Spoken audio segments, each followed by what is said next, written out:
కలకత్తా నగరంలోని ఆసుపత్రిలో విధులు నిర్వహిస్తున్న జూనియర్ డాక్టర్పై అతి కిరాతకంగా అత్యాచారం చేసిన నిందితులను కఠినంగా శిక్షించాలని సుప్రీంకోర్టు జడ్జిచే న్యాయ విచారణ చేపట్టాలని నిజామాబాద్ జిల్లా కేంద్రంలోని ధర్నా చౌక్ వద్ద ప్రగతిశీల ప్రజాస్వామ్య విద్యార్థి సంఘం, ప్రగతిశీల మహిళా సంఘం ఆధ్వర్యంలో నిందితుడి దిష్టిబొమ్మను దహనం చేయడం జరిగింది. సందర్భంగా పీఓడబ్ల్యూ జిల్లా ప్రధాన కార్యదర్శి ఈ సంధ్యారాణి, పీడీఎస్యూ జిల్లా ప్రధాన కార్యదర్శి డాక్టర్ కర్క గణేష్ మాట్లాడుతూ కలకత్తా నగరంలో డ్యూటీలో ఉన్న జూనియర్ డాక్టర్పై అఘాయిత్యానికి పాల్పడిన అత్యాచార నిందితులను గుర్తించి వారికి ఉరిశిక్ష విధించాలని, సెంట్రల్ ప్రొటెక్షన్ యాక్ట్ అమలు చేసి మహిళలపై జరుగుతున్న దాడులను అరికట్టాలని, వైద్య విద్యార్థిని కుటుంబాన్ని కేంద్ర రాష్ట్ర ప్రభుత్వాలు ఆదుకోవాలని తెలిపారు. అదేవిధంగా నిత్యం ఏదో ఒక చోట విద్యార్థినిలపై, మహిళలపై అఘాయిత్యాలు జరుగుతున్నా ప్రభుత్వాలు ఏమీ పట్టనట్లుగా వ్యవహరిస్తున్నాయని విమర్శించారు. మహిళలపై దాడులు శిక్షించుటకు ప్రత్యేక చట్టాలు రూపొందించినా అమలు కావటం లేదని, చట్టాలు రాజకీయ పలుకుబడి ఉన్న వాళ్లకు చుట్టాలుగా మారుతున్నాయని, మానవ విలువలు పెంపొందించే విధంగా విద్యా ప్రమాణాలు ఉండవలసిందిగా, ఇటువంటి సంఘటన పునరావృతం కాకుండా కట్టుదిట్టమైన కఠిన చర్యలు తీసుకోవలసిందిగా న్యాయస్థానాన్ని కోరారు. భారతదేశంలో ఏదో ఒక చోట మహిళలపై, విద్యార్థినీలపై, పసిపాపలపై దాడులు జరుగుతూనే ఉండటం యువత పెడదారి పట్టడానికి అతి ముఖ్యమైన కారణం డ్రగ్స్, గంజాయి, మత్తు పానీయాలు. వీటిని అరికట్టే విధముగా చర్యలు తీసుకోవాల్సిందిగా కోరారు. కార్యక్రమంలో పీడీఎస్యూ నాయకులు సృజన్, నసీర్, ప్రణయ్, వివేక్, పీఓడబ్ల్యూ జిల్లా సహాయ కార్యదర్శి గౌర, జిల్లా కమిటీ సభ్యులు కీర్తన, నాయకులు అమూల్య, లలిత, సౌజన్య, అంబిక, పద్మ, స్వప్న, స్వరూప తదితరులు పాల్గొన్నారు.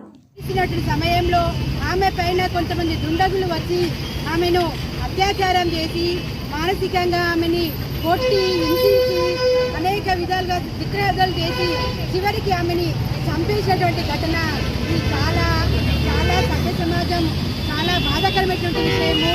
ఎందుకంటే ఈరోజు సమాజంలో మహిళలు బయటకు రావడమే చాలా కష్టము.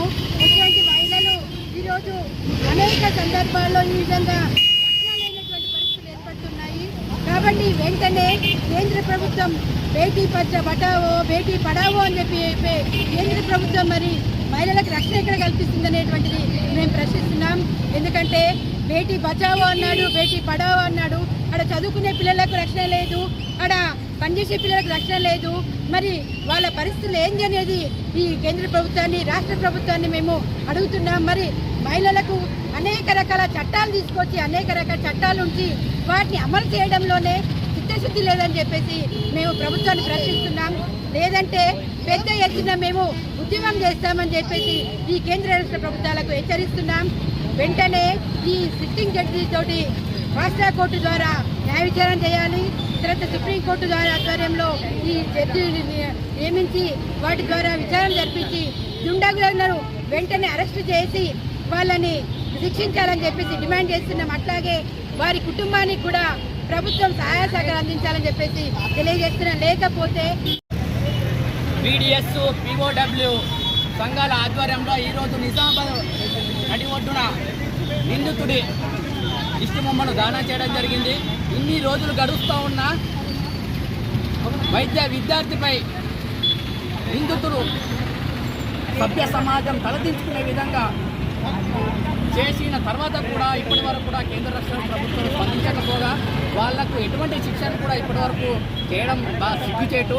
అదేవిధంగా కేంద్ర ప్రభుత్వము బేటీ బచావో, బేటీ పడావో అని ప్రగల్భాలు పలుకుతూనే ఉన్నాయి. కానీ ఇప్పటికి కూడా విద్యార్థుల మీద, విద్యార్థినుల మీద, అమ్మాయిల మీద, మహిళల మీద ఇప్పటికి కూడా ఇన్ని ఘోరాలు జరుగుతున్నా, దేశవ్యాప్తంగా ఘోరాలు జరుగుతున్నా కానీ ఇప్పటి వరకు కూడా ఎటువంటి స్పందన లేదు. చాలా సిగ్గుచేటు. వెంటనే సుప్రీంకోర్టు జడ్జిచే న్యాయ విచారణ చేపట్టి నిందితులను కఠినంగా శిక్షించాలని, అదేవిధంగా ఈ చట్టాలు అనేవి రాజకీయ లబ్ధిదారులకు, అదేవిధంగా రాజకీయంగా, అదేవిధంగా సంపన్న వర్గాలకు మాత్రం వాళ్ళ చుట్టాలుగా మారినవి ఉన్నాయి. ఆ విధంగా కాకుండా పేదవాళ్లకు, ప్రతి ఒక్కరికి న్యాయం జరిగే విధంగా కూడా సుప్రీంకోర్టు జడ్జి ఖచ్చితంగా న్యాయ విచారణ చేపట్టాలని, నిందితులను కఠినంగా శిక్షించాలి.